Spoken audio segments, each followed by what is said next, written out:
43번.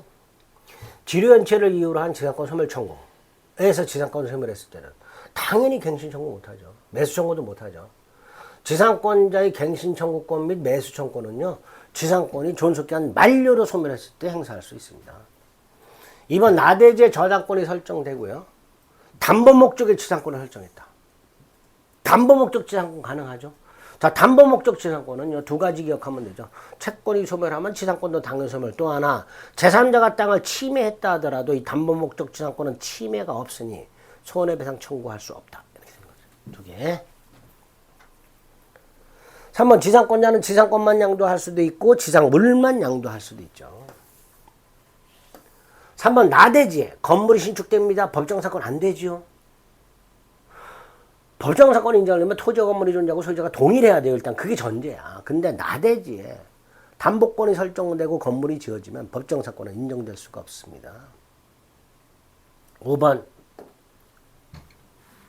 갑소유 땅에 을이 건물 소유하고 있고 법정사건이 있는 상태에서 건물을 팔았을 때 지상권 등기 권리자고요. 갑은 지상권 등기 의무자죠. 그러니까 지상권 등기 의무자가 권리자를 상대로 철거를 청구하는 것은 신이치게 반한다. 이거죠. 네. 옳은 지문이죠. 44번, 관습법상 법정사건이 성립되지 않는 경우를 몽땅 골라라. 기억, 환지처분이나 환매권 행사 안 되죠. 건물을 땅과 함께 샀지만 땅만 등기 안 되지요. 공유 토지 위의 건물 세 가지, 토지가 분할됐을 때 인정되지요. 그러나 지분만 팔아먹거나 지분 과반수 동의하도 신축했다. 안 되지요. 법정사건 안 됩니다. 기억니은 디귿 다 안 되지요. 리얼, 땅을 샀습니다. 소유권 이전 등기를 하고요. 건물을 지었습니다. 자, 을소유 땅, 을소유 건물이죠. 그런데 문제가 생겨서 갑을 매매가 무효해요. 그러면 결과적으로 갑소유 땅에 을소유 건물이 지어진 거죠. 법정사건 안 되죠. 5번 안 됩니다. 네 가지 다 안 된다. 45번 분묘기지권. 자, 장사 등에 관한 법률 시행 전 분묘를 무단 설치하고 20년 지나면 분묘기지권을 시효취득하며 지료를 지급해야 됩니다. 언제부터 지급합니까? 토지 소유자가 지료를 청구할 때부터. 토지 소유자가 지료를 청구한 때부터 지료 지급 의무가 있습니다. 장사 등의 관한 법률 시행 후에 무단 설치했을 때는 시효취득 인정되지 않죠. 그래서 분묘기지권의 시효취득을 인정하는 관습법은 아직 장사 등에 관한 법률 시행 전 설치한 분묘에 대해서는 그 효력이 유지되고 있습니다. 그 효력이 유지되고 있습니다. 분묘를 이전하면 분묘기지권을 소멸할 것이고요. 분묘가 일시적으로 멸실된 경우 무슨 뜻이죠? 유골이 존재하고 원상회복이 가능하다는 뜻이죠. 이때는 분묘기지권을 소멸하지 않고 그대로 존속합니다. 46번 지역권. 공유자 중 1인이 지역권을 취득했다. 다른 공유자도 지역권을 취득한다. 이번 지역권은 요역지 소유권과 함께 이전하며 요역지와 분리해서 양도하거나 다른 권리 목적을 하지 못한다. 을이 갑소유 땅을 20년 이상 계속 표현 통행하고 있지만 통로를 개설하지 않았다면 통행지역권을 시효취득할 수가 없습니다. 통행지역권을 시효취득하려면 반드시 통로 개설이 필요합니다. 4번 계약을 통해서 승객주 소유자가 적극적 의무를 부담할 수 있고요. 그 의무는 승역주의 특별 승계에게도 그대로 승계가 됩니다. 지역권을 취득한 갑이 을에게 요역지를 팔아서 요역지 소유권 이전 등기하면 지역권은 당연히 이전 등기 없이도 이전되죠. 아까 요역지 소유권에 부종하여 이전한다 그랬습니다. 옳은 지문. 지역권은 승역지를 점유하지 않습니다. 일필토지 일부를 위한 지역권 안 됩니다. 여기서 토지는 요역지죠. 요역지는 일필토지 전부여야 되죠. 일필토지 일부에 대한 지역권은 설정할 수 있지만 일필토지 일부에 대한 지역권은 설정할 수 있지만 일필토지 일부를 위한 지역권은 설정할 수가 없습니다. 지료지급은 지상권의 요소가 아닙니다. 무상으로 할 수도 있습니다. 4번 요역지가 공유일 때요. 취득기간 중단이라고 되어 있죠. 전원을 중단시키지 않는 한 중단의 효력이 없습니다. 통행지역권을 시효책하면요. 주의투지통행권을 유추 적용해서 승역지 소유자의 손해를 보상하라가 판례입니다. 옳은 지문이죠. 전세권은 토지 전세권도 있고 건물 전세권도 있죠. 기억 틀렸죠? 기존 채권을 전세금 지급에 가름할 수 있죠. 전세권은 용익물권 및 담보물권의 성격을 갖고 있죠. 법정상권이 성립한 상태에서 땅 소유자가 그 땅에다가 전세권 설정해주면 안 되지요. 법정상권하고 충돌하죠.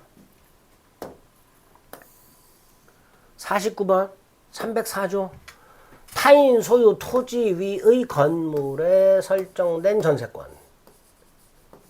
그 전세권 설정자가 건물을 소유하기 위해 토지에 대해서 갖고 있는 지상권 또는 임차권에도 효력이 미친다. 304조. 2번 305조 토지와 건물의 소유자가 동일하고 건물의 전세권이 설정이 되고 토지 소유자가 바뀌면 그 대지의 특별 승계인은 건물 소유자인 전세권 설정자에게 지상권을 설정해 준 것으로 보죠.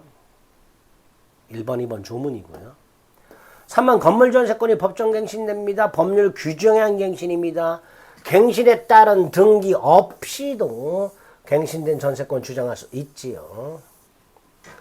전세권의 저당권이 설정이 되었을 때 전세 기간이 만료가 되면요. 더 이상 전세권 저당권자는 전세권 자체에 대해서는 저당권을 시행할 수가 없고요. 전세금 반환 채권에 물상대여할 수 있다고 그랬습니다. 전세권은 최장 10년이죠.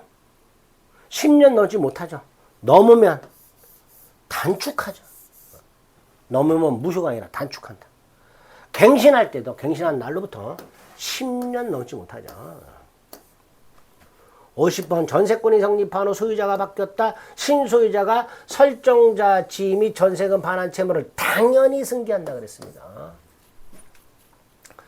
2번 전세권 존속기한이 시작되기 전 전세권 등기도 유효로 추정한다 그랬고요. 전세권 존속 중 전세금 반환 채권을 조건부로 양도하는 건 된다 그랬습니다. 확정적으로 양도하는 건 안 되고요. 조건부로 양도할 수 있다. 일부 전세권자 나머지까지 경매를 신청할 수는 없다 그랬습니다. 전부의 경매 대가로부터 우선 면제를 받을 수는 있지만 나머지까지 경매를 넣을 수는 없다. 전세권자는 필요비 상한 조건 자체가 없죠. 유익비 상한 조건이 있지만 필요비 상한 조건은 없습니다. 유치권 우선 면제 물상대위 인정되지 않죠. 추구표 물권적 조건 인정 안 되죠. 토지 일부에도 유치권 인정될 수 있죠. 채권과 인도가 있으면 유치권 이전될 수 있죠. 채권을 변제받기 위한 경매권이 있죠. 다만 우선 변제를 받기 위한 게 아니고요. 환가를 위한 경매를 했습니다. 유치권자는 정당한 이유가 있을 때 감정인 평가를 거쳐서 목적물 자체를 변제 충당해서 법원에 청구할 수 있죠. 미리 채무자에게 통지해야 되죠. 간이 변제 충당이죠. 자, 법원에 간이 변제 충당 결정이 있으면요. 유치권자가 목적물의 소유권을 취득하는데요. 그게 부동산일 때 등기해야 되는가 등기를 요하지 않는가 등기 요하지 않습니다. 법원의 간이 변제 충당 결정에 의한 소유권 취득이니까 등기를 요하지 않는다. 이렇게 기억하시면 됩니다. 틀린 거 5번이죠. 52번 유치권자는 과실을 취하여 원본 및 이자에 충당할 수 있죠. 유치권자는 채무자의 승낙 없이는 유치물로 사용되어 담보 제공하지 못하지만 보존에 필요한 사용은 채무자 승낙 없이 할 수 있죠. 자, 여기서 채무자 승낙 없이 사용했으니까 그 사용이익은 돌려줘야 되죠. 부당이득 반환해야 됩니다. 채무자 승낙 없이 사용했기 때문에. 공사대금 채권자가 공사대금에 기초해서 건물을 유치하더라도 공사대금 채권의 소멸시효는 진행되지요. 유치권의 행사는 피담보 채권의 소멸시효 진행에 영향을 미치지 않습니다. 권리금 유치권 안 되지요. 키워드 보입니다. 경매 개시 결정 전에 유치권을 취득했으니까 경매 절차의 매수인에게도 대항할 수 있지요. 경매 개시 결정 등기 후 취득했을 때는요. 경매 절차의 매수인에게 대항할 수 없지만 경매 개시 결정 등기 전 취득했으니까 경매 절차의 매수인에게 유치권 행사 주장할 수 있습니다. 53번 보증금 보입니다. 유치권 안 되죠. 즉 건물에 관해 생긴 채권이 아닙니다. 자, 임대인이 건물 시설을 하지 않았어요. 채무 불이행이죠. 그래서 임차인에게 손해가 생겼어요. 채무 불이행을 이루한 손해배상 채권. 유치권 안 되죠. 건물에 관하여 생긴 채권이 아니다 말이죠. 결렬성이 없다 말이죠. 이게 뭐예요? 몸에 관해 생긴 채권. 결렬성이잖아요. 보증금 결렬성 없다. 채무불이행 손해배상 채권 결렬성 없다. 이렇게 되는 거죠. 수급인의 재료와 노력으로 건축되었다면 수급인 소유죠. 따라 수급인은 자기 건물의 유치권 가질 수 없지요. 4번 제3자가 직접 점유하고 유치권자가 간접 점유하는 경우에는 유치권 인정되지만 채무자가 직접 점유할 때는 유치권 인정되지 않죠. 유치권자가 점유 침탈을 점유로 상실하면 일단 유치권은 소멸하죠. 그죠? 그 상태에서 1년 내에 점유 변환을 청구하여 점유를 회수하면 유치권을 소멸하지 않았던 게 됩니다.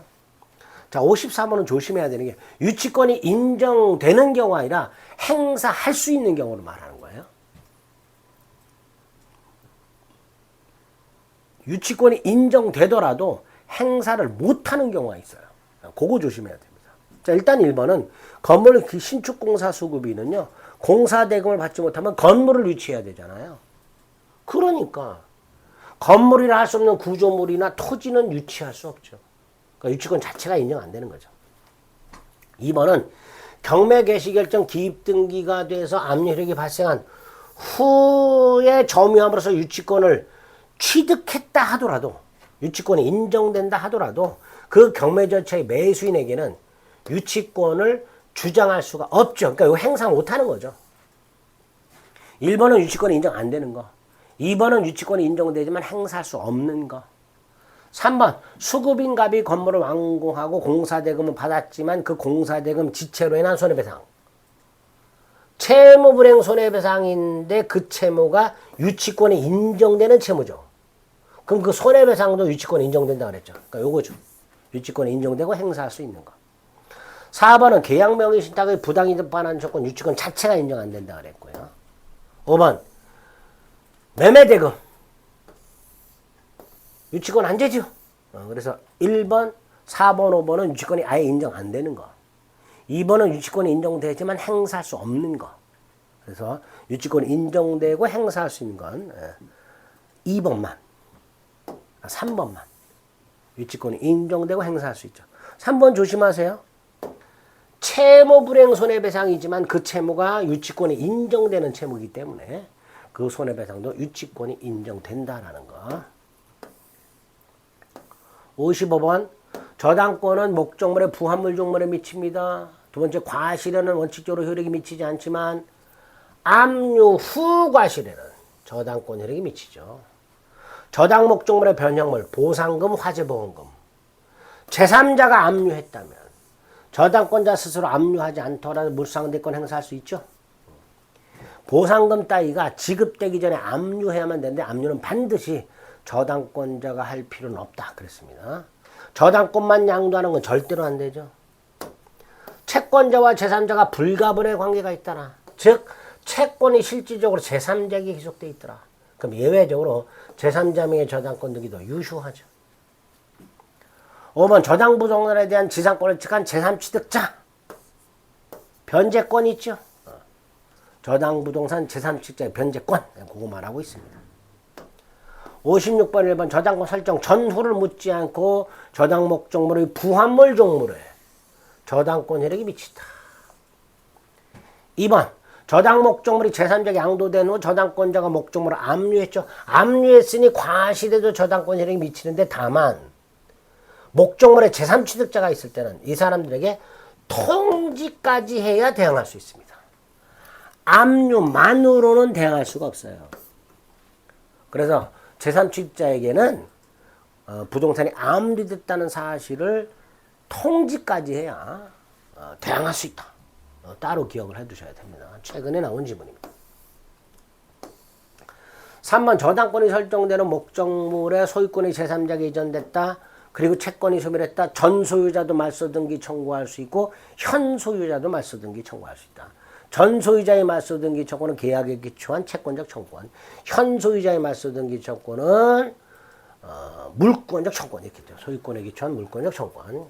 4번 저당권 설정자로부터 땅에 대해서 용익권을 설정받은 자가 땅에 건물을 신축했는데 그 건물이 나중에 설정자 소유가 됐다면 토지정권자는 일괄경매할 수 있죠. 토지 저당권이 설정된 후 건물이 지어졌고 그 건물이 설정자가 지어서 소유하고 있거나 제3자가 지었지만 설정자 소유인 경우 이 두 가지 경우에 토지 저당권자는 일괄경매를 할 수 있죠. 5번 저 근저당권자 스스로 경매를 신청하면 신청 시에 채권이 확정되는 반면에 후순위 권리자가 경매를 신청했을 때는 선순위 근저당권은 매각대금을 완납한 때 확정이 되죠. 57번 전유분에 설정된 저당권 이런 건 대지 상권에도 미치고요. 저당 목적물에 가름하는 금전, 보상 같은 거 그 청구권이 압류가 되기 전에 물상 보증인에게 지급이 돼버렸어요. 부당이득 반환 청구할 수 있는가? 있지요. 다른 채권자에게 지급이 되었을 때는 부당이득 반환 청구할 수 없지만 소유자, 채무자라든가 물상 보증이라든가 제3취득자에게 지급이 됐다면 이때는 부당이득 반환 청구할 수 있죠. 구별하시자 그랬어요.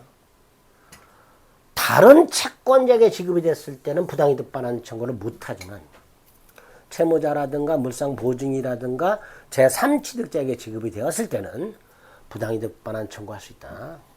3번 물상대인은요 목적물이 멸실해서는 공영징수되었을 때 인정되죠. 공영징수는 강제 수용만을 말하죠. 따라서 협의 수용되었을 때는 물상대인 할 수 없다죠. 4번 물상대인권을 행사하지 않아서 우선변제권을 상실한 저당권자가 그 보상금을 다른 채권자가 받아갔을 때는 이때는 부당이득 반환 청구 못한다 그랬죠. 2번하고 구별하자. 5번 제3취득자죠. 제3취득자는 변제권이 있죠. 변제하고 저당권 소멸을 청구할 수 있게 됩니다. 틀린 것은 3번.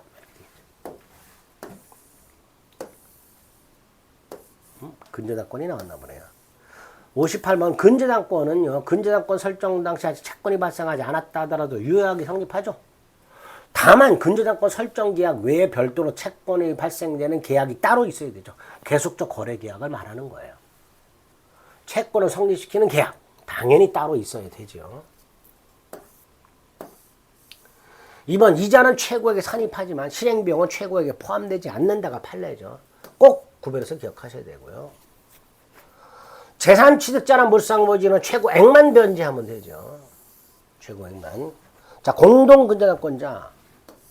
X토지, Y토지에 근저당권자 을이 있어요. 공동근저당권자.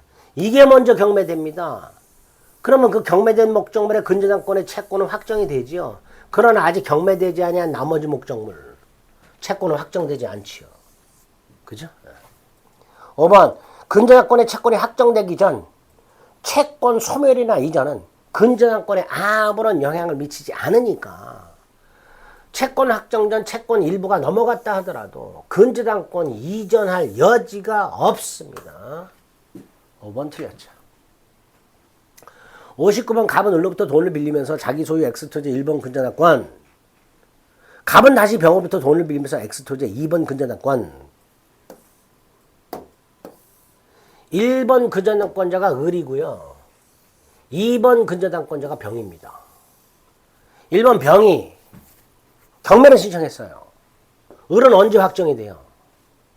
을의 채권은 언제 확정돼요? 경락되고 완납한데 후순위 권리자가 경매를 신청했으니까. 자, 을이 경매를 신청해서 원본 채권이 4억으로 확정됐고 그 4억에 대해서 확정 후 이자가 발생했어요. 담보되죠? 확정 이후 발생한 원본 채권은 담보되지 않지만 확정 이전에 발생한 원본 채권에 대한 확정 이후 이자 최고액에 포함되는 한 담보되죠? 자, 최고액이 얼마였어요? 5억이잖아. 그럼 담보돼야죠. 자, 3번 병의 근저당권 존속기한을 정하지 않았다면 언제든지 계약을 해지하여 계약을 해지하여 채권을 확정할 수 있다고 그랬죠. 4번 결산기 확정된 을의 채권이 6억입니다. 아이고야. 결산기 확정된 을의 채권이 6억이에요. 최고액을 초과하죠. 채무자는 다 갚아야 되죠. 물상보증인이나 제3취득자는 최고액 5억만 변제하면 되지만 채무자는 다 갚아야 되죠. 5번 정의 X토지를 매수했습니다. 제3취득자죠. 제3취득자는 확정된 채권이 4억이라 하더라도 회고액이 얼마예요? 병은 3억이잖아요. 그럼 제3취득자나 물상보증인은 최고액 4억이 아니라 3억만 변제하면 근저당의 소멸을 청구할 수 있지요. 그죠? 5번 틀렸죠. 4번도 틀렸고 3번도 틀렸고 2번이 답이죠. 1번도 틀렸고 그래서 옳은 거 2번 이렇게 되겠죠. 자 60번 계약법 문제네요. 60번부터는 또 시간을 조금 달리해서 살펴보도록 하겠습니다.